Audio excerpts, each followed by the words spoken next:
This fight is Shane Young taking on Omar Morales. What can we say about this fight? In my mind immediately, because UFC 260 has lost so many fights. In my mind, this is the featherweight fight of the night. Why? Well, because Shane Young, for one, is a teammate of Alexander Volkanovski, the champ. And Omar, his style reminds me of the old T-City. Let me explain. If you think about Brian Ortega, before he fought Max Holloway, he had decent output and a great number of finishes. But if you look at the style, what he did was very unique. He would almost fight from behind and put a lot of pressure on these guys and force them to make a dumb mistake, and he'd catch them in the guillotine or some kind of submission. If you pay attention to Omar Morales' style, he tends to fight in spurts, but when he brings the heat, he brings the inferno. This guy turns it on with those power kicks, those power punches. He backs the guys off of him. They start moving away. He starts controlling the cage area a little bit more. But here's the problem.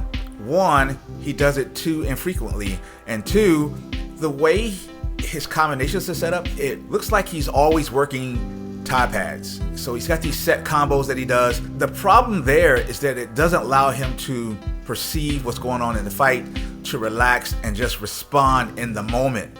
And that can be a detriment. T-City's not that robotic in his striking, but Omar is, even though he may be the more experienced striker.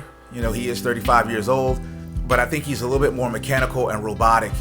He puts a little bit more effort into it, but it's a great effort because when he brings that fire, he brings that fire. Now, taking on Young, we have to keep in mind that this is a featherweight fight, so Young does a good job with the volume and the output. And as we start, going down the scale to these smaller numbers, we know that output is a thing. Young has always had this output. He's been good about it. If you model yourself after the champions, Volkanovski, Max Holloway, even in Brian Ortega's last fight, they're getting their output up to a high level. And Young is right there, but he's just some other things he's got to work on. But Omar, if he's the same Omar, Young is going to beat him based on that output. And I say that because if you follow combat sports, traditionally when guys start moving up and down the scale, they don't take power with them when they change division. They generally just don't take that power for whatever reason. Don't get me wrong. Do people take the power? Absolutely. But across the board, all the time, no. They just generally, for some reason, don't take that power. But I do believe that there is a best weight option for every fighter out there. And I think a lot has to do with how they're training in the gym.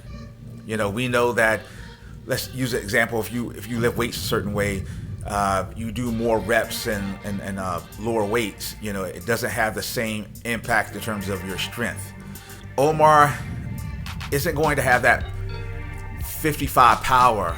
And when he fought Benitez came up in weight, was able to give it just as good as he got it, even though he lost that decision to Morales. But it just kind of showed me that Omar doesn't have the power that everybody wants to give him credit for. He's got great power now, but it's not that finishing, knockout, stunning you power. And there's some other areas that he doesn't work. Like, he doesn't spend a lot of time working in the clinch. Being the more accomplished kickboxer, he doesn't spend any time really in the clinch.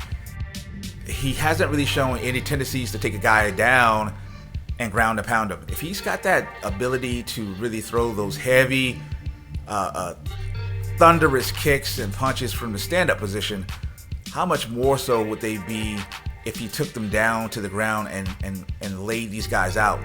He doesn't have that tendency. He does like to control the middle, but like I said, he's not as busy as he could be. And what Young does is he stands in that middle, he backs you up. There are things that you have to pay attention to when it comes to Young. He controls the real estate. He's always pressing you up against the cage, moving you toward the back. Once he gets you past those black lines of the cage, of the octagon, he doesn't necessarily shoot in, but he will play the game and he'll keep that volume going. If he would learn from his teammate, Volkanovski, and learn to cross that threshold faster, it would reduce his chances of being countered in the middle. And that's something that Morales does very good. He counters guys in the middle, but at the same time, he can get countered in the middle because of inactivity. But if Young does that and presses up against the cage, separate when he wants to separate, he wins that fight all night long based on that activity and based on that interaction.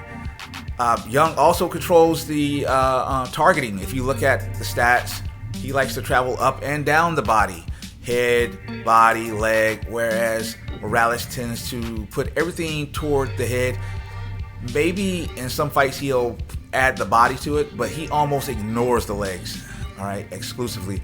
And being, a taller 45er, I'm shocked that he does that, and that might show the tendency to stay away from any takedowns or grappling engagements. Also, Young controls the energy of the fight. He gets the guys to respond to him, even though theoretically, if you watch him, he's always calm and cool. But he gets the other guys into a frenzy, and then they start to fight with him, and that works out to Young's advantage because that back and forth, he's somewhat good at it. And I know people talked about, well, that one time he got knocked out, blah, blah, blah, blah. Yeah, but we're still talking about 70% chance that it's going to work out for him. I like the odds. I would play the odds. Sometimes when you run into that one opponent that you just can't go and come up with a technical game plan for, you have to play the odds. You have to play the game in the fight in real time. And I think this is that opponent for Young. You have to play Morales in real time to see what happens. It's risky, yes, but I think it's a calculated risk. I think the numbers are in favor of Young to go out and get the W. I don't think he has the power himself to knock out Morales, but I do believe if he can get him on the ground, it would change the complexion of the fight. That's my prediction based on just the activity. If I say there's things that Omar can do, it's really up his activity. If he can come into this fight and look like the new Brian Ortega, he had a lot of strikes this time. Because if you look at the previous fights, what he does is he'll be behind, some 10-15% in striking, put the pressure on the guy, and then somehow he'll get the submission, get the win. Now we saw him go 5 rounds, and we saw him control the fight in terms of output the entire fight. Morales has to borrow that model. He has to control the output and not allow the fight to be close.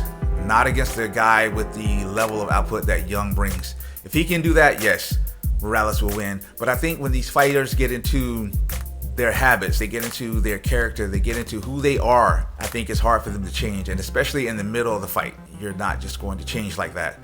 Something has to be there that we can't discuss here. Maybe there's a time where he feels a punch and he realizes, this guy hits like a fly and I can take it all night. And yes, he ups the ante. But I also think that because he has to cut weight now, he's older, that he is trying to monitor his conditioning. And that's why you don't see that volume coming from Morales.